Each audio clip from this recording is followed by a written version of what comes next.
This video is intended to provide some guidance on the main principles of our synoptic report, Report 3. Sometimes the colouring routine can appear slightly counterintuitive and the layout can seem overcomplicated, but this isn't so.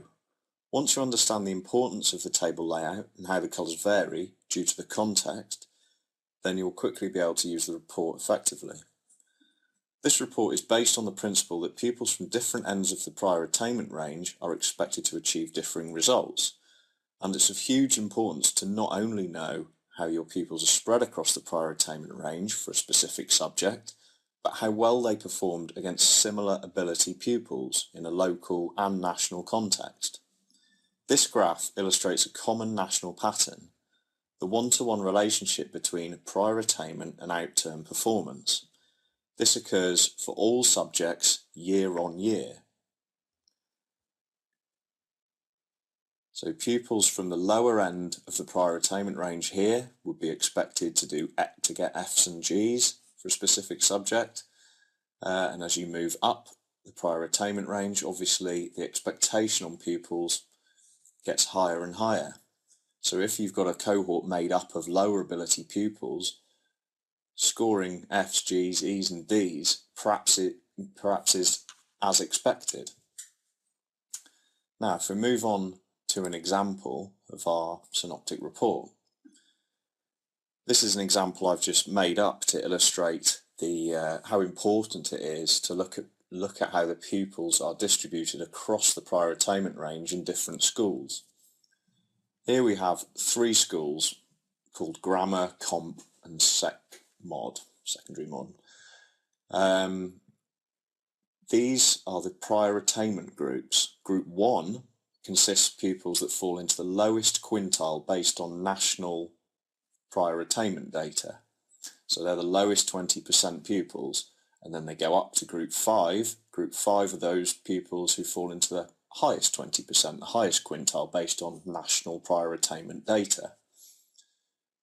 What I've done in this case is I've not included the cohort score, just to illustrate how three different schools might have performed for a specific subject. So at the grammar here you can see the averages and the numbers of pupils that contributed to these averages. So you can see they had one pupil in Group 3 in the middle quintile that got a C, two pupils in Group 4 that averaged an A, 52 points, and two pupils from the top quintile averaging an A star. And we don't see the overall average. I'm sure you could hazard a guess at what it might be. In the comp, we see an equal spread of pupils across the prior attainment range. One pupil from the lowest quintile, one pupil from the highest quintile, and then two pupils in each of the middle quintiles. So we have one from the lowest achieving 28 points, 34 points D, and then two pupils averaging a C, two pupils averaging an A, and one pupil getting an A star. So when you start to line these up, you can see that this one pupil getting an A star is the same as the grammar school. These two pupils getting an A are exactly the same as the grammar school. Two pupils here getting a C, Group 3 pupils, exactly the same as the grammar school. And obviously they've got nothing to compare to because the grammar school doesn't have pupils from the bottom two quintiles. We then move on to the secondary modern, which has again a very different cohort bias.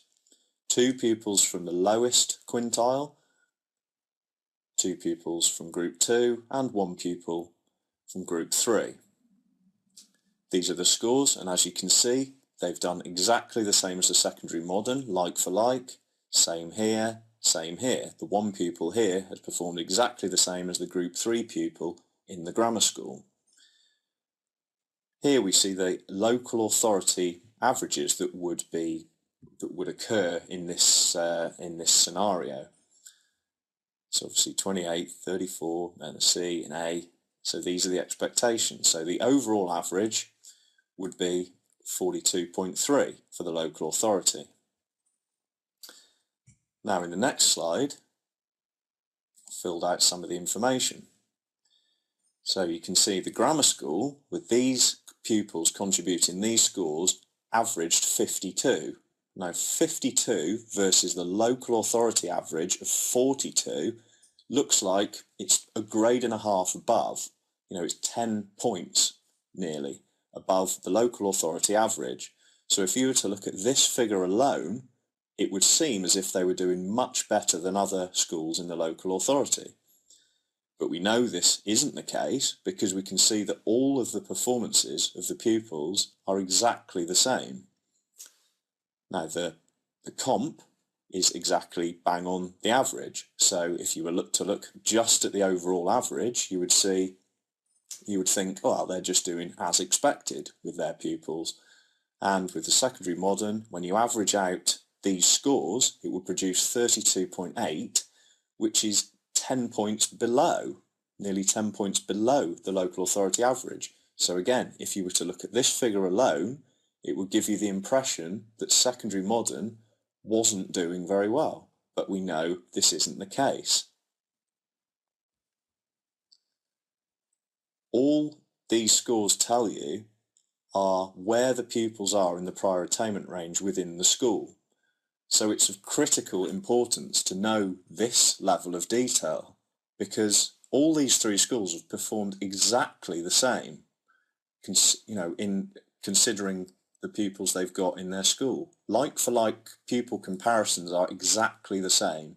So to judge these three schools based on the overall figure would be very misleading and inaccurate. Now take this next example that I've created. I've slightly altered the figures. They've still got the same names, the schools. I've slightly altered the figures, as you can see. So we have 46 and then the two top ones averaging an A. So if you were to look at the overall average again, you see a local authority average of 43.7. These pupils contributing these scores would create an average of 50.8, which would look over a grade higher than the local authority average. So it would seem that they're doing better than other schools locally. The comp here you can see, 2 pupils averaging 28, 4 pupils averaging the D, 4 pupils averaging in between a C and a B, and 4 pupils averaging between an A and an A star, and 2 pupils averaging an A star. Their average is 43.8, which is virtually bang on the local authority average, so it would appear they're doing as expected with their pupils. But as you will see later, that isn't the case. Now the secondary modern, these pupils contributing these scores would create an overall of 36.4. So again, like I said before, if you compared that to the local authority average, it would seem they're significantly below local standards. But when you look at the pupil group performances, you can see these 4 pupils in group 1 compared to the comp, these 4 pupils have actually done a lot better than similar ability pupils in the comp. Same for group 2. They've averaged half a grade higher than similar ability pupils here. In the middle group, they've outperformed by half a grade those similar ability pupils in the comp, and they've equalled the performance of the 2 pupils from group 3 in the grammar school. And obviously they've got no pupils in here. So the secondary modern here has actually outperformed the other 2 schools in the local authority. So this information here is more accurate than this overall score.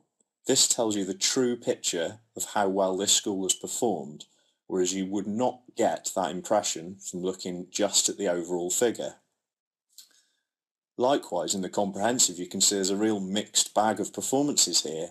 To say that they've done as expected, as would be evident from just looking at the overall score, is very inaccurate and useless, because that isn't what's happened. They've done very well with their high ability, the 2 pupils from the top 2 groups, but they've actually underperformed with their low and middle ability pupils.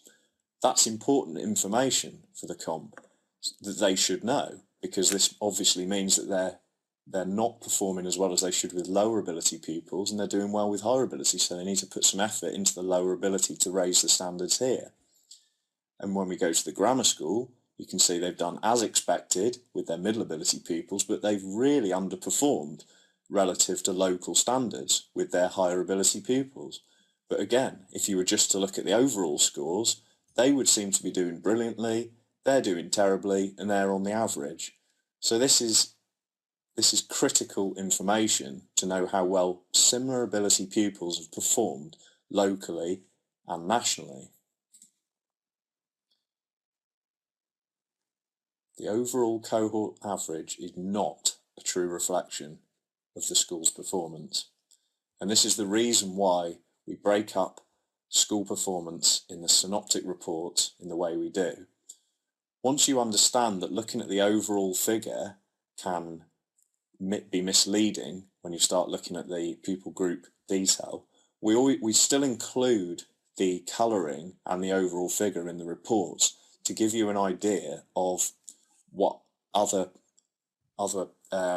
data might be telling you, other data that focuses on the overall score, overall cohort score for a subject. Because we think it's important for you to contrast that with what our data is telling you. When you start splitting pupils up by pupil prior attainment, it gives you the detail you need in order to target the pupils that need help or that are doing well. You know, for example, these pupils are doing really well, and this school should know that. Otherwise, they'd be thinking, "Oh, what are we doing wrong? We're trying really hard." But it's the only reason that figure is low is because it's made up of averages